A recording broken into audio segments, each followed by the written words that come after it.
to enter for recovery mode on your iPhone 16, first of all, you will have to connect this iPhone into the MacBook or Windows PC and connect the USB cable inside the port, and then the USB-A cable or USB-C cable inside your port on your PC. And now all you have to do is just to simply click right here on the volume up button, volume down button, and click and hold the the power button actually. And keep holding all the time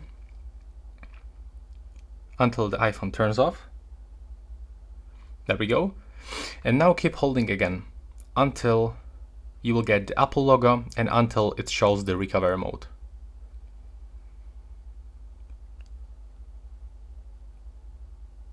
There we go.